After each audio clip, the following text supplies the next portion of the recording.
જય માતાજી મિત્રો, તમારા બધાનું હાર્દિક સ્વાગત છે મેલેડી સિદ્ધ સાધના ચેનલ ઉપર। મિત્રો, આજનો વિડીયો ખૂબ જ ખાસ છે। જો તમે જહુ માતાજીની પૂજા કરો છો અથવા તમારા ઘરમાં જહુ જાપડી માતા પૂજાય છે તો આ વિડીયોને અંત સુધી જરૂર જોજો, કારણ કે આજે આપણે એવી વાતો કરીશું જે માત્ર વિધિ સુધી મર્યાદિત નથી, પરંતુ ભક્તિનો સાચો અર્થ સમજાવે છે।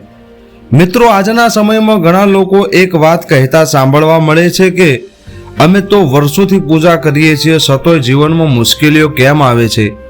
કોઈ કહે છે કે પૂજા કર્યા પછી પણ કામ કેમ અટકી જાય છે, તો મિત્રો કોઈ કહે છે કે ઘરમાં શાંતિ રહેતી નથી। આવા પ્રશ્નો લગભગ દરેક ભક્તના મનમાં ક્યારેક ને ક્યારેક જરૂર ઉભા થાય છે, પરંતુ મિત્રો શું તેનું કારણ માતાજી હોઈ શકે? તો ના મિત્રો, બિલકુલ નહીં। આપણે એક વાત હંમેશા યાદ રાખવી જોઈએ કે દેવી દેવતાઓ ક્યારેય ભક્તનું અહિત કરતા નથી। તેઓ તો ભક્તને સાચો માર્ગ બતાવે છે, હિંમત આપે છે અને સારા કર્મ કરવાની પ્રેરણા આપે છે। જહુ જાપડી માતાજીની પૂજામાં એક ઊંડું મહત્વ છે। આપણા વડીલો વર્ષોથી આ પરંપરાને જાળવી રાખતા આવ્યા છે। તેઓ માત્ર વિધિ કરતા નહોતા, પરંતુ દરેક વિધિ પાછળ રહેલો ભાવ પણ જીવતા હતા। તેમને ખબર હતી કે પૂજાનો અર્થ માત્ર દીવો કરવો કે પ્રસાદ ધરાવવો નથી। પૂજાનો અર્થ છે શ્રદ્ધા, વિશ્વાસ, સદાચાર અને પરિવારની એકતા। જ્યારે આખો પરિવાર એક સાથે બેસીને માતાજીનું સ્મરણ કરે છે ત્યારે માત્ર ધાર્મિક વિધિ નથી થતી, પરંતુ પરિવારના સંબંધો વધુ મજબૂત બને છે, એકબીજાના પ્રત્યે પ્રેમ, સન્માન અને વિશ્વાસ વધે છે। આ પણ માતાજીની કૃપાનું એક સ્વરૂપ માનવામાં આવે છે। મિત્રો, ઘણી વખત લોકો માત્ર એટલું પૂછે છે કે કઈ વિધિ કરવી જોઈએ, પરંતુ બહુ ઓછા લોકો પૂછે છે કે આ વિધિ પાછળનો અર્થ શું છે। અને જ્યારે અર્થ સમજાતો નથી ત્યારે ભક્તિ માત્ર એક પરંપરા બની જાય છે। આજના આ વિડીયોનો હેતુ કોઈ નવી માન્યતા ઊભું કરવાનો નથી કે કોઈને આસ્થાને ઠેસ પણ પહોંચાડવાનો નથી। આપણો હેતુ માત્ર એટલો જ છે કે જહુ જાપડી માતા પ્રત્યેની ભક્તિને વધુ સમજ સાથે અને વડીલો પાસેથી મળેલી પરંપરાનો સાચો ભાવ સમજીએ। જ્યાં સાચી શ્રદ્ધા હોય ત્યાં ભય રહેતો નથી, જ્યાં વિશ્વાસ હોય ત્યાં નિરાશા લાંબો સમય ટકી શકતી નથી, અને જ્યાં સારા કર્મ હોય ત્યાં માતાજીના આશીર્વાદનો અનુભવ જીવનમાં કોઈને કોઈ રીતે જરૂર થાય છે। પરંતુ હજુ એક પ્રશ્ન બાકી છે, જહુ જાપડી માતાની પૂજા ક્યારે શરૂ થઈ? આ પૂજા પાછળની લોક માન્યતાઓ શું છે અને શા માટે અનેક પરિવારો આજે પણ આ પરંપરાને આટલી શ્રદ્ધાથી નિભાવે છે? આ બધા જ જવાબ આપણે વિડીયોના આગામી ભાગમાં જાણવાના છીએ। અત્યાર સુધીની માહિતી તમને પસંદ આવી હોય તો વિડીયોને લાઈક કરો, ચેનલ પર નવા હોય તો સબસ્ક્રાઇબ કરો અને કોમેન્ટમાં જય જહુમાં લખજો। હવે મિત્રો, આપણે જાણીએ કે જહુ જાપડીની પૂજા પાછળ લોક પરંપરા શું કહે છે। ગુજરાતના વિવિધ વિસ્તારોમાં જહુ જાપડી માતા વિશે અલગ અલગ લોક માન્યતાઓ અને પરંપરાઓ પ્રચલિત છે।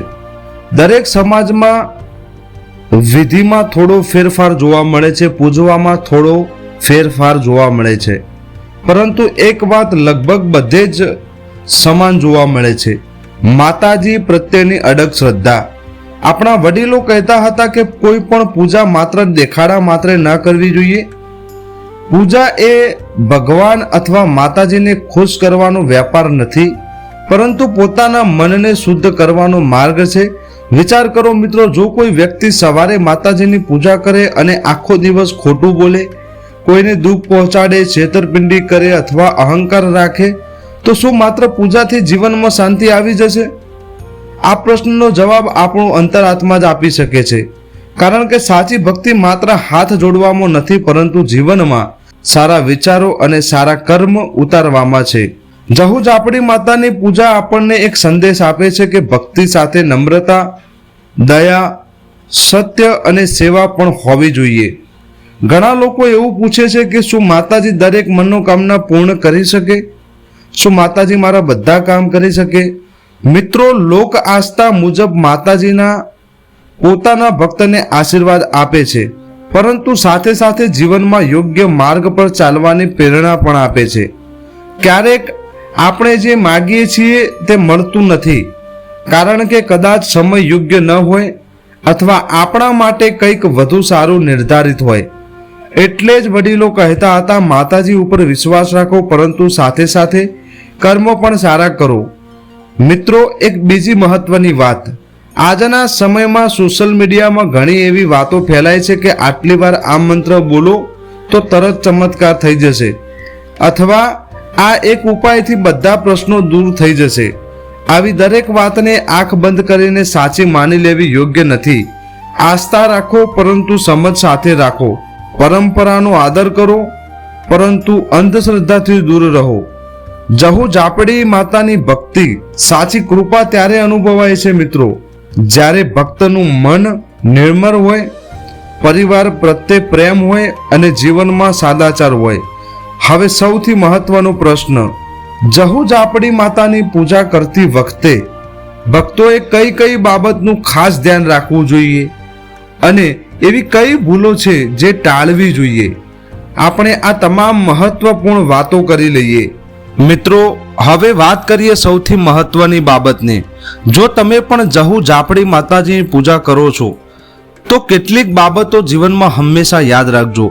સૌથી પહેલી વાત, પૂજા ક્યારેય ડરથી નહીં, પરંતુ પ્રેમ અને શ્રદ્ધાથી કરવી. ઘણા લોકો એવું માને છે કે જો પૂજા ન કરીએ તો માતાજી નારાજ થઈ જશે અથવા કોઈ અનિષ્ટ થઈ જશે, પરંતુ સાચી ભક્તિનો અર્થ ભય નથી, પ્રેમ છે. માતાજી પોતાના ભક્તને કદીએ ડરાવતા નથી, પરંતુ સાચા માર્ગ ઉપર દોરવા માટે પૂજાય છે. બીજી વાત, પૂજાની સાથે તમારા કર્મ પણ પવિત્ર હોવા જોઈએ.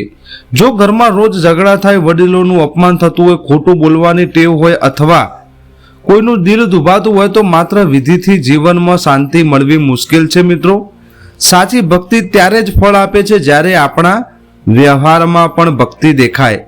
ત્રીજી વાત મિત્રો, વડીલોની પરંપરાનો આદર કરવો પડે. આપણા પૂર્વજો વર્ષોથી જે પરંપરા જાળવી રાખી છે તેની પાછળ માત્ર વિધિ નહીં, પરંતુ અનુભવ અને શ્રદ્ધા પણ જોડાયેલી હોય છે. તેથી તેને સમજવાનો પ્રયત્ન કરવો જોઈએ, માત્ર દેખાડા માટે કરવા ના જોઈએ. ચોથી વાત મિત્રો, અંધશ્રદ્ધા અને સાચી શ્રદ્ધા વચ્ચેનો તફાવત તમે સમજો. આજે સોશિયલ મીડિયામાં અનેક દાવાઓ જોવા મળે છે, દરેક વાતને સાચી માની લેવી યોગ્ય નથી. જો કોઈ ધાર્મિક માહિતી મળે તો તેને સમજદારીથી તપાસવી જોઈએ. વડીલો અથવા જાણકાર વ્યક્તિની સલાહ લેવી જોઈએ, પછી જ એને સ્વીકારવી. મિત્રો, જહુ જાપડી માતાની પૂજા આપણને માત્ર આશીર્વાદ માગવાનું નથી શીખવાડતી, પરંતુ જીવનને સત્ય, સેવા, કરુણા અને સાદાચારથી જીવવાનું શીખવે છે. જો આપણા મનમાં વિશ્વાસ હોય, વાણીમાં મીઠાશ હોય, કર્મમાં પ્રમાણિકતા હોય અને હૃદયમાં માતાજી પ્રત્યે સાચી શ્રદ્ધા હોય તો એ જ સૌથી મોટી પૂજા છે. અને અંતમાં મિત્રો એક વાત, જો તમારા ઘરમાં પણ જહુ જાપડી માતાની પૂજા થતી હોય તો કોમેન્ટમાં જય જહુમાં લખજો. અને જો આ વિડીયોમાંથી તમને કંઈક એવું જાણવા મળ્યું હોય તો વિડીયોને લાઈક કરો, તમારા પરિવાર અને મિત્રો સાથે શેર કરો, જેથી તેઓ પણ આ પવિત્ર પરંપરાનો સાચો ભાવ સમજી શકે. આવી જ આધ્યાત્મિક, લોક પરંપરા અને ભક્તિથી ભરપૂર માહિતી મેળવવા માટે મેલડી સિદ્ધ સાધના ચેનલને સબસ્ક્રાઇબ કરવાનું ભૂલતા નહીં. તો મળીએ નવા વિડીયો સાથે. ત્યાં સુધી જય માતાજી, જય મેલડીમાં. હર હર મહાદેવ.